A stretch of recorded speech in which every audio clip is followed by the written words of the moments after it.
നമ്മുടെ കാസർഗോഡ് നിന്നും ആരംഭിച്ച് ജനഹൃദയങ്ങളെ ഇളക്കി മറിച്ചുകൊണ്ട് കഴിഞ്ഞ 10 വർഷക്കാലത്തെ എൽഡിഎഫിന്റെ മുഖ്യമന്ത്രി പിണറായി വിജയന്റെ ദുർഭരണത്തിനെതിരായിട്ടുള്ള ജനവികാരം ആവാഹിച്ചുകൊണ്ട് ഇന്ന് ഈ പുന്നപ്പുറ വയലാറിന്റെ മണ്ണിൽ ആലപ്പുഴയിൽ എത്തിച്ചേർന്നിരിക്കുന്ന പുതുയുഗയാത്രയുടെ നായകൻ പ്രിയങ്കരനായ പ്രതിപക്ഷ നേതാവ് ശ്രീ വി ഡി സതീശൻ,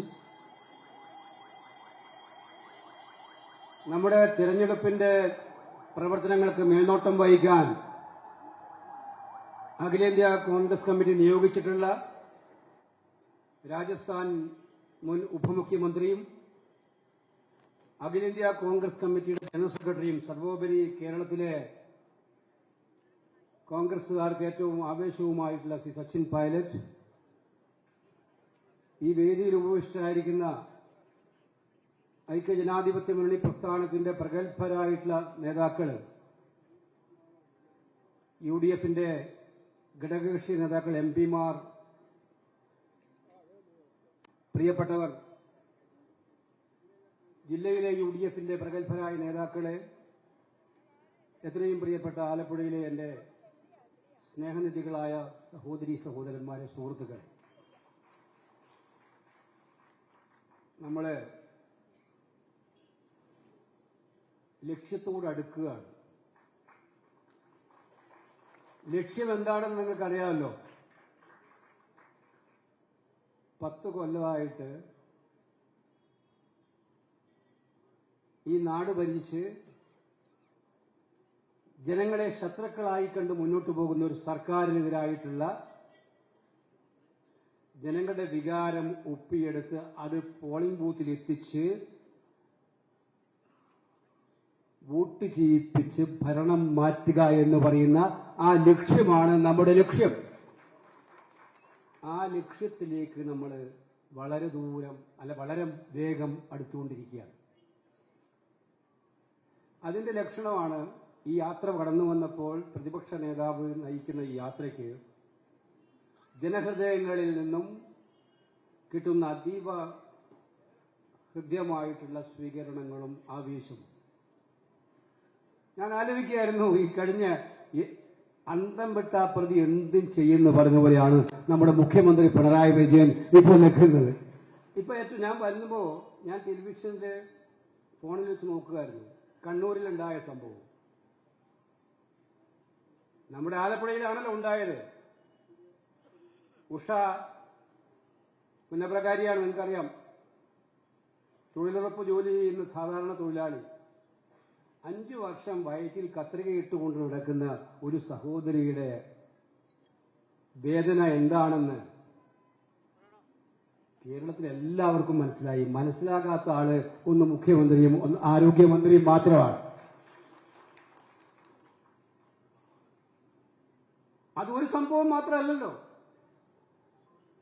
കോഴിക്കോട് ഹസീനയുടെ, കേരളത്തിലെ പാലക്കാടായാലും വയനാട്ടിലായാലും നിത്യേന എന്നോണം ഉണ്ടായിക്കൊണ്ടിരിക്കുന്ന സംഭവങ്ങൾ. ആശുപത്രിയിൽ പോയാൽ നമ്മൾ പറയാറുണ്ട്, മസാല ദോശക്ക് പോയാൽ ഒരു വട ഫ്രീ എന്ന്. അതുപോലെ ആശുപത്രിയിൽ പോയാൽ ഒരു കത്രിക വയറ്റിൽ ഫ്രീ എന്നുള്ളതാണ് ഈ സർക്കാരിന്റെ ഒരു മുഖമുദ്ര. ആയിട്ടുള്ള ജനരോഷം സ്വാഭാവികമാണ്. ഇപ്പൊ ഇന്ന് മന്ത്രി കണ്ണൂരിൽ പോയി കുട്ടികള് പ്രതിഷേധം നടത്തി. നമുക്ക് ഓർമ്മയുണ്ട് പ്രതിഷേധങ്ങള്. ഉമ്മൻചാണ്ടി മുഖ്യമന്ത്രിയായിരുന്നപ്പോൾ ഈ കേരളത്തിന്റെ, ഈ നാടിന്റെ പ്രിയപ്പെട്ട നായകൻ, ജനങ്ങളെല്ലാം മനസ്സിൽ താലോലിച്ച ആ നേതാവ് കണ്ണൂരിലെത്തിയപ്പോൾ അദ്ദേഹത്തെ കൈകാര്യം ചെയ്ത് ചോര വാർന്നൊലിക്കുന്ന ചിത്രം നമ്മുടെ മുമ്പിലുണ്ട്. ഉമ്മൻചാണ്ടിയുടെ ചിത്രം. CPM സ്പോൺസർ ചെയ്ത അക്രമം.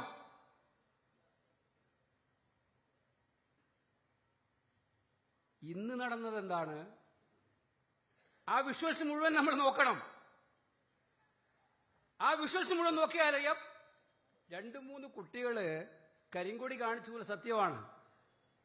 ആരോഗ്യമന്ത്രിക്കെതിരായിട്ട് കേരളത്തിൽ പൊതുവായിട്ടുണ്ടാകുന്ന ജനവികാരം അവരിലും പ്രതിഫലിച്ചു. അവർ പ്രതിഷേധിച്ചു. ആരോഗ്യമന്ത്രിയുടെ പ്രതികരണം നമ്മൾ പത്രത്തിൽ കുട്ടികളെക്കാളേറെ പ്രതിഷേധ ശബ്ദം കേട്ടത് ആരോഗ്യമന്ത്രിയുടെ ആക്രോശമായിട്ടാണ് നമ്മൾ കാണുന്നത്. ആ ടിവിയിൽ ആരോഗ്യമന്ത്രി ആക്രോശിക്കുകയാണ്. നമ്മൾ കണ്ടു നോക്കി. കുട്ടികളെ ആരോഗ്യമന്ത്രി അടുത്തോട്ട് പോലും എടുത്തിട്ടില്ല, അടുത്തോട്ട് പോലും പോയിട്ടില്ല. പോലീസുണ്ട്, അവിടെ കവർ ചെയ്യുന്ന പോലീസുണ്ട്, നമുക്കറിയാമല്ലോ, മന്ത്രിമാരെ കവർ ചെയ്യുന്ന അവരെല്ലാവരും കൂടെ തടഞ്ഞു മുന്നോട്ട് പോയി. അത് കഴിഞ്ഞു, സംഭവം കഴിഞ്ഞ് അവർ കൂളായിട്ട് ഇറങ്ങിപ്പോയിട്ട് വെല്ലുവിളിക്കുന്നുണ്ട്. അവരെങ്ങ് പറഞ്ഞു വിടാൻ. ഈ സംഭവം ഇത് കഴിഞ്ഞ ശേഷം, അവർ പോയതിനു ശേഷം, അതിനുശേഷമാണ് എനിക്ക് മുഖ്യമന്ത്രിയാണ് മനസ്സിലാവാത്ത. അദ്ദേഹം ടെലിഫോൺ വിളിച്ചിട്ട് അഡ്മിറ്റ് ചെയ്തു, ആശുപത്രിയിൽ അഡ്മിറ്റ് ചെയ്തു. ഞങ്ങൾ ആരെയും ഫിസിക്കലായി ആക്രമിക്കുന്ന പ്രത്യയശാസ്ത്രത്തിൽ വിശ്വസിക്കുന്ന പാർട്ടിയല്ല, മുന്നണിയല്ല നമ്മുടെ മുന്നണി എന്ന് കാര്യം ഉറപ്പിച്ച് പറയാൻ ആഗ്രഹിക്കും. ഞങ്ങൾ പ്രതിഷേധിക്കും, ഏതറ്റം വരെയും പ്രതിഷേധിക്കും. പക്ഷേ ആരെയും ശാരീരികമായി ഉപദ്രവിക്കുക എന്ന് പറയുന്നത് ഞങ്ങളുടെ അജണ്ടയിലേ ഉള്ള കാര്യമല്ല. ഇത് വസ്തുതയായിട്ടിരിക്കെ ഇതിനെ മാറ്റിമറിച്ച് ജനങ്ങളുടെ മുന്നിൽ ഒറ്റപ്പെട്ട് നിൽക്കുന്ന ആരോഗ്യമന്ത്രിക്ക് സിമ്പതി നേടിക്കൊടുക്കാൻ നമ്മുടെ മുഖ്യമന്ത്രി ഉണ്ടാക്കിയ ഒരു നാടകമുണ്ടല്ലോ, അയ്യോ അതങ്ങ് പാളിപ്പോയി മുഖ്യമന്ത്രി എന്ന് മാത്രമേ പറയാനുള്ളൂ.